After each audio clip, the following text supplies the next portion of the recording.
ही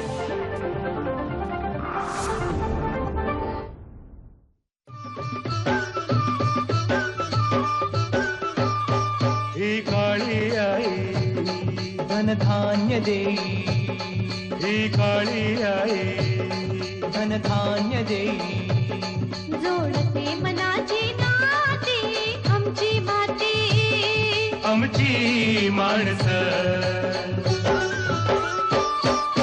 आमची माती, आमची माणसं, आमची माती, आमची माणसं, आमची माती, आमची माणसं, आमची माती, आमची माणसं.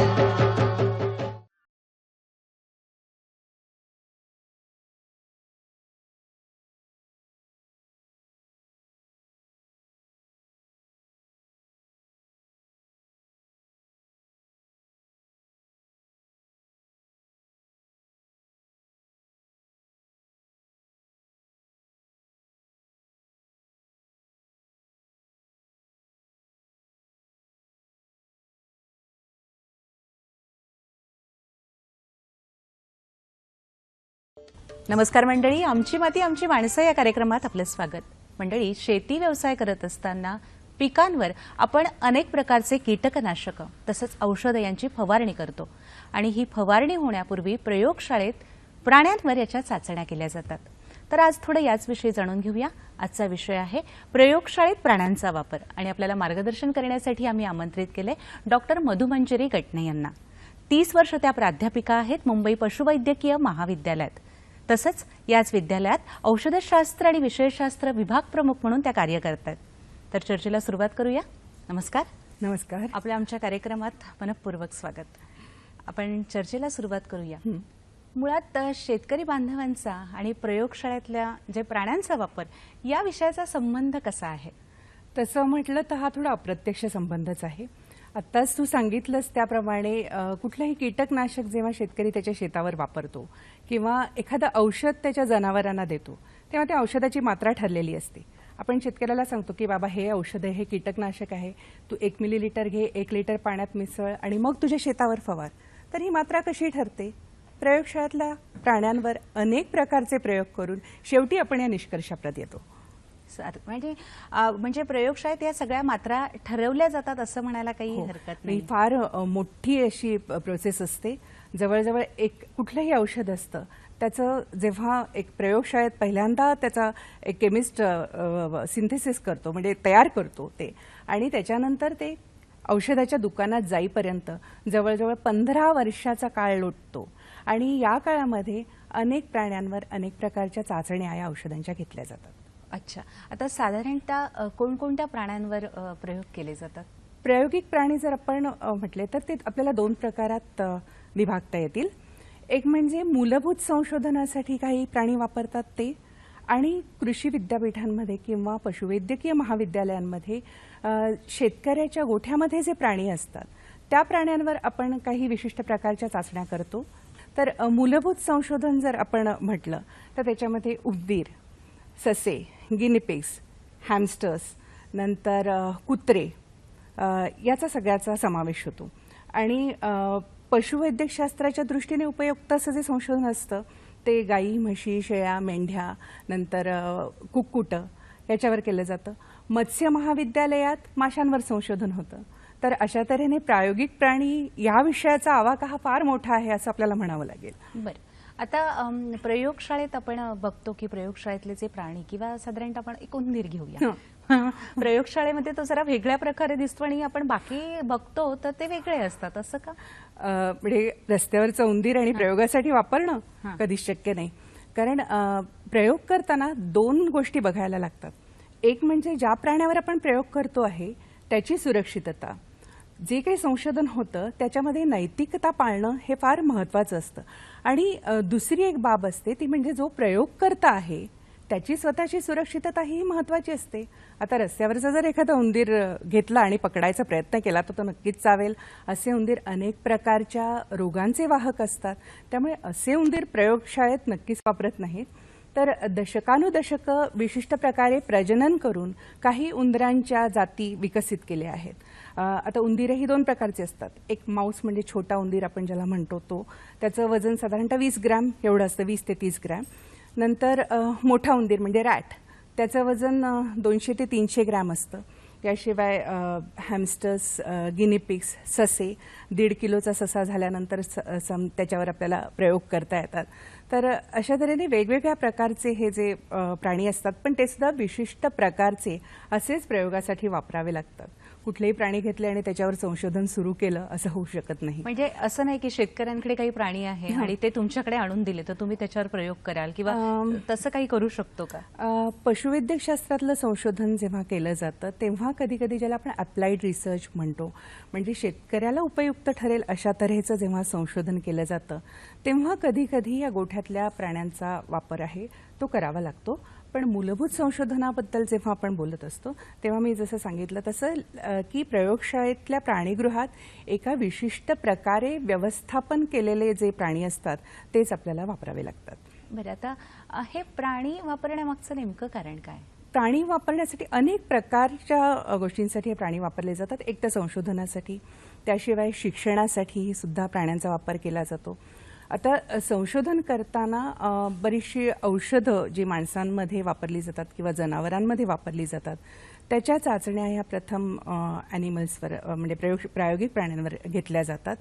त्याचप्रमाणे शल्यचिकित्सक असतात, त्यांना एखादी समजा नवीन पद्धत काहीतरी अवलंबायची आहे आणि त्या पद्धतीने त्यांना एका विशिष्ट प्रकारे शल्यचिकित्सा करायची आहे, पण ती थेट माणसांवर तर नाही करू शकत.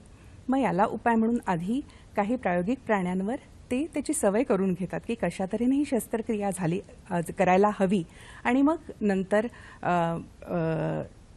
नंतर मग माणसांमध्ये ती शस्त्रक्रिया आहे ती केली जाऊ शकते. म्हणजे शिक्षण, संशोधन या दोन्ही क्षेत्रामध्ये प्राण्यांचा वापर होत असतो. अच्छा, आता शेतकऱ्यांच्या गोठ्यात जे प्राणी आहे तर त्या प्राण्यांचा वापर आपण म्हणता की तो आपण प्रयोगशाळेत करू शकतो, तर नेमकं कसं?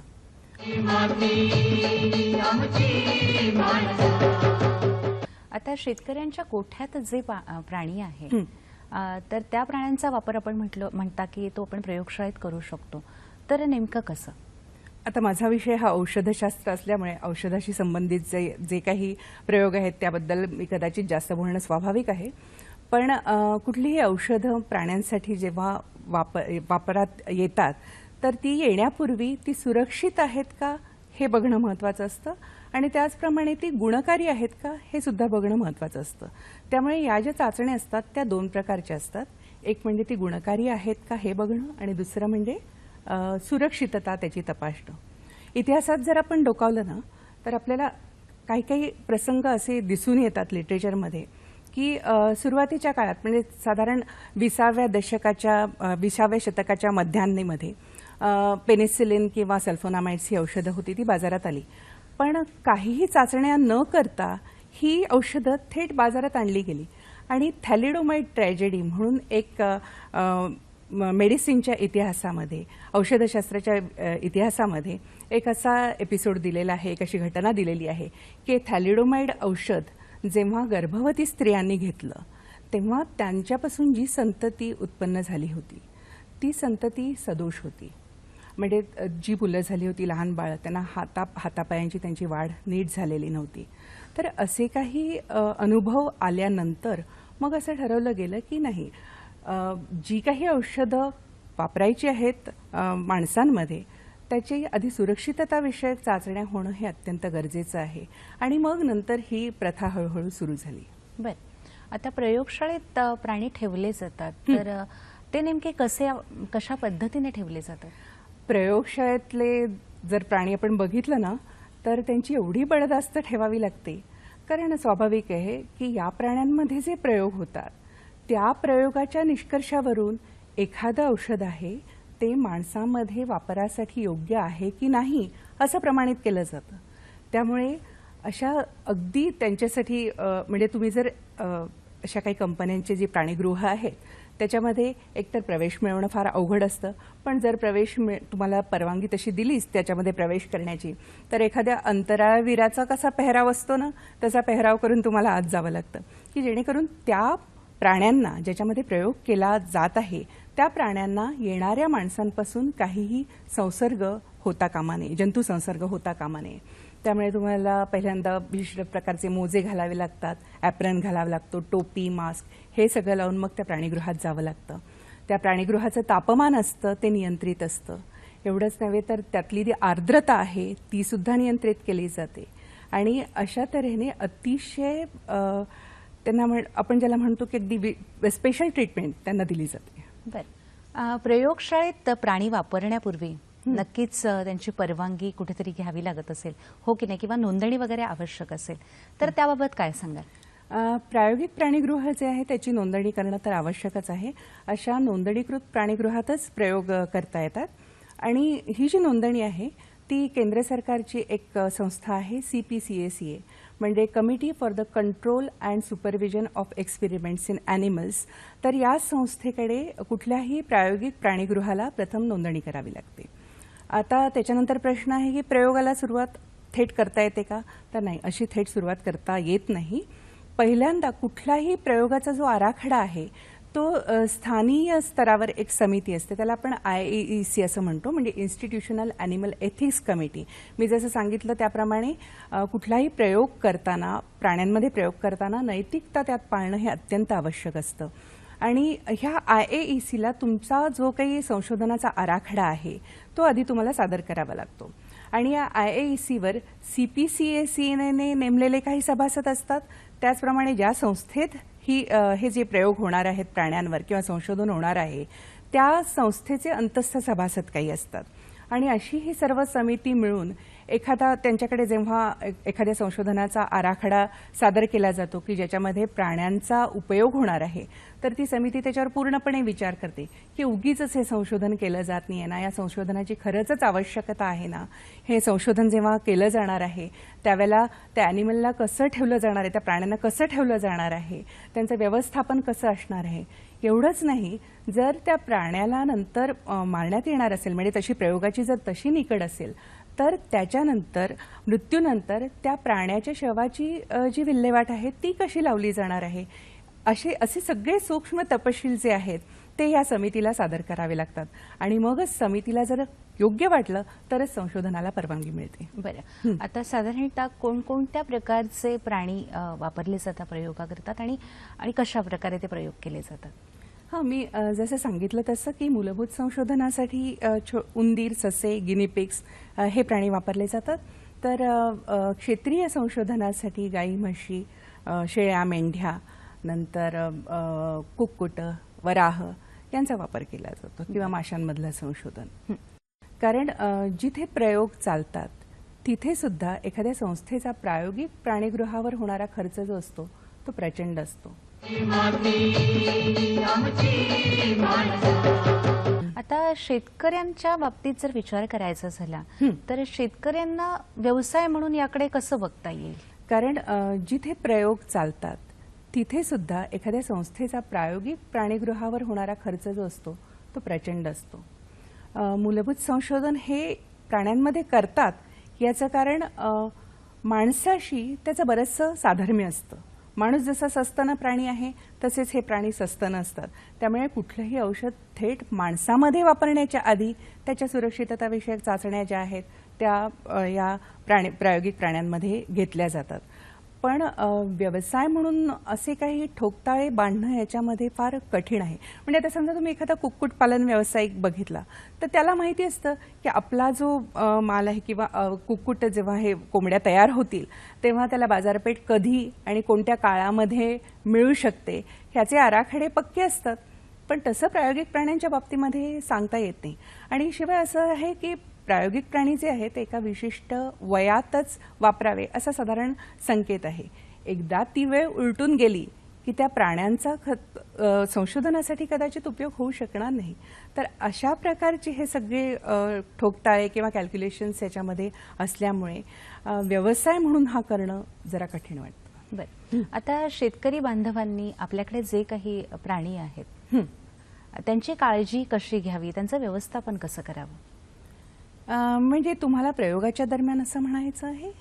प्रयोग नाही, मी तुम्हाला सांगते की शेतकऱ्याच्या क्षेत्रावर जे प्रयोग होतात तर ते कशा प्रकारचे असतात की एखादी कीटकनाशक कंपनी आहे, तिला तिच्या कीटकनाशकाची सुरक्षितता तपासून बघायची आहे आणि अशावेळी त्यांना काही विशिष्ट प्रकारचे की गाई म्हशींमध्ये याचा काही अपाय तर होत नाही, जेव्हा हे शेतावर फवारलं जातं तेव्हा त्याची विषबाधा ही जनावरांना होत नाही ना, हे जेव्हा पडताळून बघायचं असतं तेव्हा गोठ्यावर प्रत्यक्ष क्षेत्रीय संशोधन बऱ्याचदा केलं जातं आणि असा संशोधन आराखडा जेव्हा सादर केला जातो तेव्हा ते प्राणी कशा तऱ्हेने हाताळावेत किंवा त्यांना कुठल्या प्रकारचं खाद्य द्यावं किंवा इन जनरल त्यांचं व्यवस्थापन कसं असावं, एकंदरीतच त्यांचं व्यवस्थापन कसं असावं, ह्याचे सगळे तपशील त्या आराखड्यामध्ये दिलेले असतात आणि त्यानुसारच हे संशोधन केलं जातं.